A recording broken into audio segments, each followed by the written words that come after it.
So there's a lot of conversation happening around this year's Grammys, which we will get into in a later video.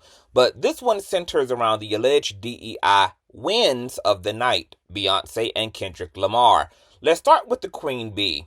A lot of her critics noted how Beyonce only received this award by force because Black Twitter, who apparently was willing to go as far as to sending fake bomb threats to the event space if Beyonce had put on her white woman wig and her best waist trainer for nothing, coupled with the fact that her husband, Jay-Z, applied pressure to the Grammys last year when he accepted the Dr. Dre Global Impact Award, which you can check out right here. We love y'all. We love y'all. We love y'all. We want y'all to get it right, at least get it close to right. I don't want to embarrass this young lady, but she has more Grammys than everyone and never won Album of the Year. So even by your own metrics, that doesn't work. Think about that. The most Grammys, never won Album of the Year. That doesn't work.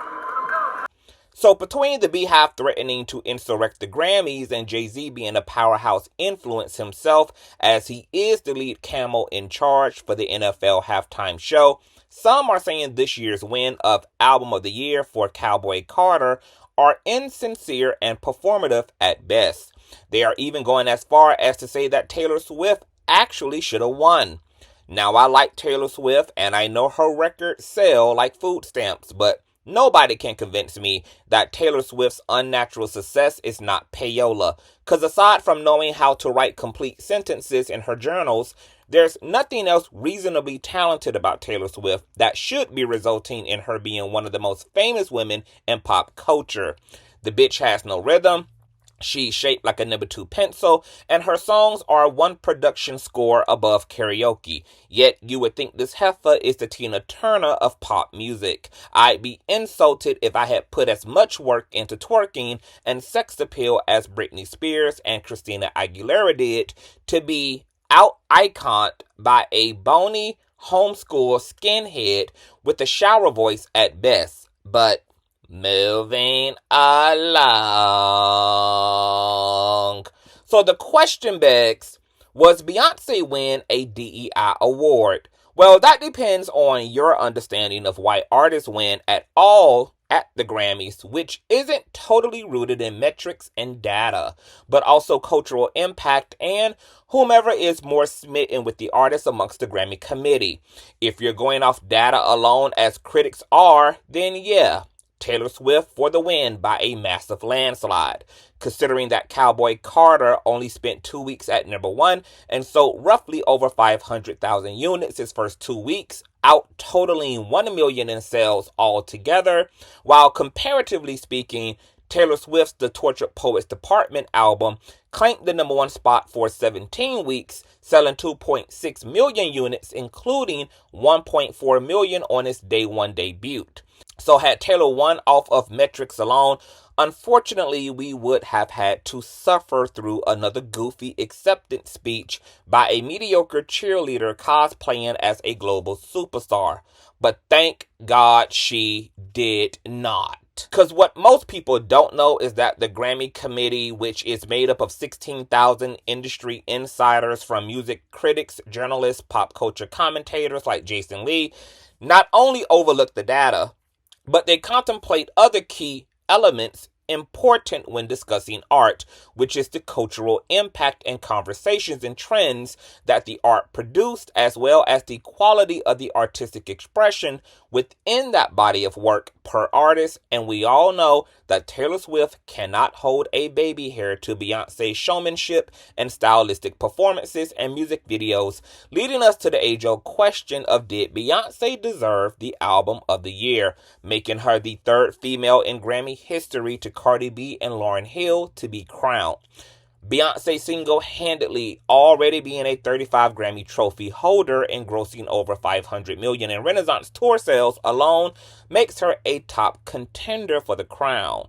But something Beyonce's music did contrary to her opponent Taylor Swift outselling her in music and tour sales was Cowboy Carter created conversation as a result of its controversial mixed reviews amongst the country music community. This led to the highlighting and opening of doors for many black country artists who had not truly been seen and platformed accordingly until Beyonce kicked down the door and caused all this conversation. And this, my friends, is what sets Beyonce apart from other chart-topping goddesses of music, which is her ability to snatch wigs and put the intellectual brains of music critics to work who live for test subjects like Beyonce, who have an uncanny ability to trigger up intersections of race, gender, politics, and identity that are the cornerstone of music and art, which is purpose and change.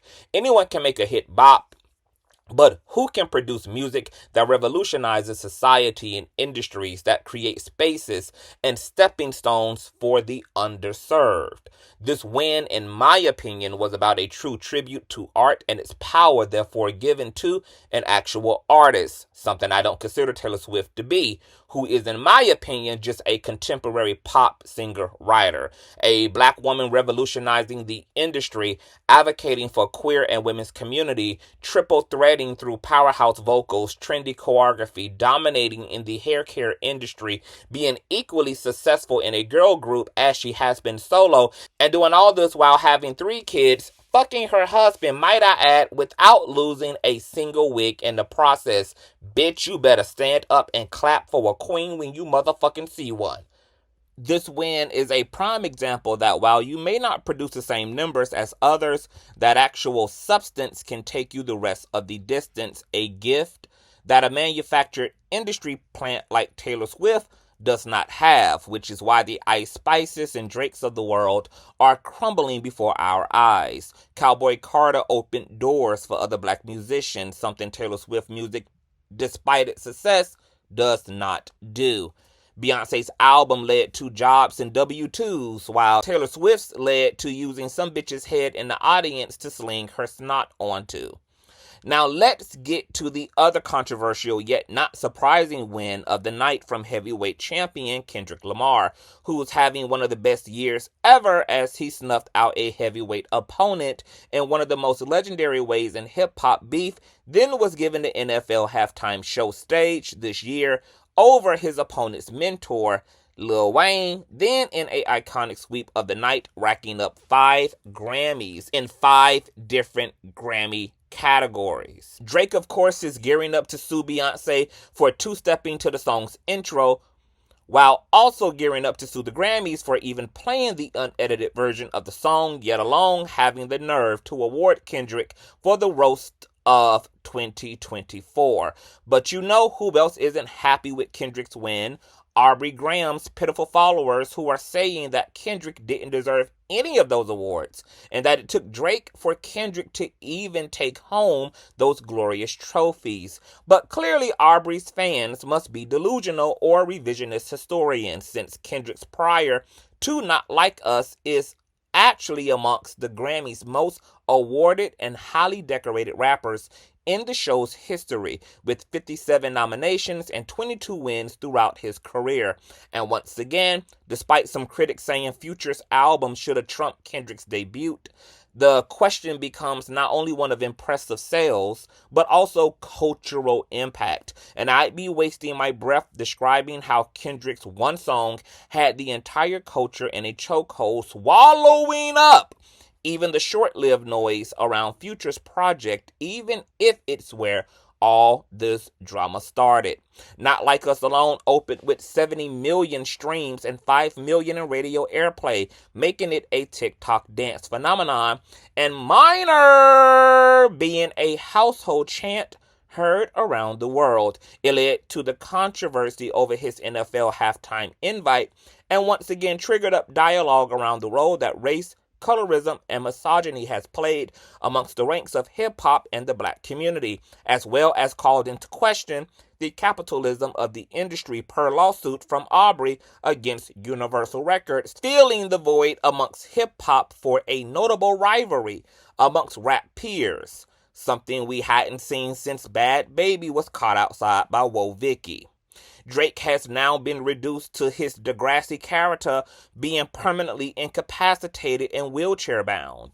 Where is a conservatorship when you need one? Because as Drake sat home with his feminine hygiene products and a foot mask on, crashing out, Kendrick was dressed like a 5-year-old boy carrying home all of his library books in the form of Grammy trophies while rushing off to rehearsals for this year's NFL halftime show, where he once again will trigger up Drake into fleeing the United States and identifying in she and her pronouns.